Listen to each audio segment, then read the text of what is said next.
This video covers the first screens the user will see after logging into RMS. The first page the user sees after logging in is an acknowledgement page.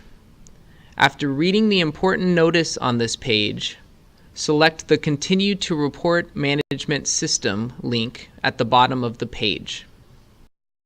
The user will now be able to choose what they want to do in RMS.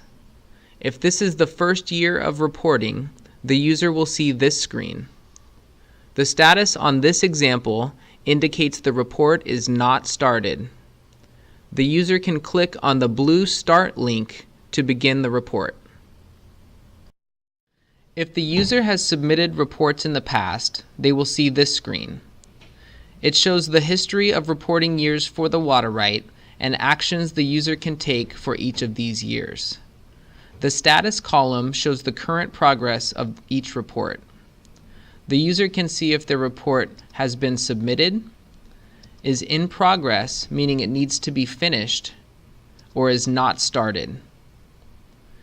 Select Start in the Action column to begin a report, View to see a summary of a completed report, or Amend to make corrections on a submitted report.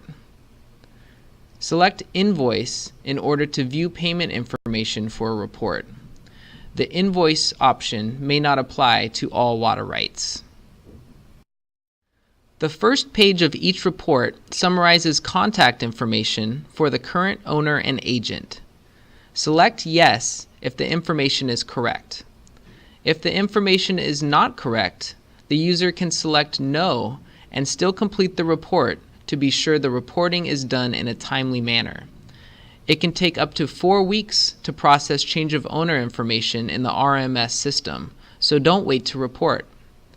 In order to change owner or contact information, follow the Here link, which will open the Water Board website where change of information forms can be found. The change of ownership forms are shown in a separate video. At the bottom of each page, there is a Back button, a Continue button, and a Save Without Submitting button to help move through the report. When the 2 questions on this page have been answered, select Continue to move to the next page. The next slides vary depending on the type of water right being reported. Users who file for statements or federal claims have a screen to specify the type of claim and the year commenced. After this slide, the information for statements and federal claims is finished for this video. Please go to the next video on use of water. The next 3 slides show the pages for the compliance page for different reports. Please focus on the compliance slide that pertains to your report. Statement and federal claims do not have a compliance screen. This is the screen that license reporters will see after they have confirmed owner information. The first question for license holders asks if the project has been abandoned and if the user wants to revoke their water right. The licensed user can access and submit a revocation request, which will mean the user gives up their water right. We recommend the user complete the report even if they revoke the water right. The second question allows the user to view their license and then confirm they are complying with the terms and conditions. If No is selected, provide an explanation for non-compliance. The third question asks about changes to the project. If there is no change, leave this blank. If a change to the project was made, indicate the type of change and submit a change petition to the Water Board. Please note that fees may apply to a submitted change petition. After this slide, the information for licenses is finished for this video. License reporters can go to the next video on use of water. This is the screen that Stockpond reporters will see after they have confirmed owner information. The first question allows the user to view their certificate and then confirm they are complying with the terms and conditions. If no is selected, provide an explanation for non-compliance. The second question asks if the project has been abandoned and if the user wants to revoke the Stockpond certificate. If the user wants to revoke, they can access and submit a revocation request, which means the user will give up their water right.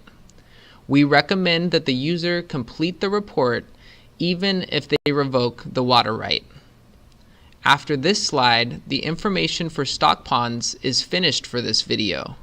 Stockpond reporters can go to the next video on use of water. The next two slides are only for permit and registration reports. This is the compliance screen for permit and registration users. The first question allows the user to view their permit or certificate. Select Yes after reviewing. The second question asks the user to confirm compliance with the terms and conditions of the water right. If No is selected, provide an explanation for non-compliance. The third question asks about changes to the project. If there is no change, leave this blank. If a change to the project was made, indicate the type of change and submit a change petition to the Water Board.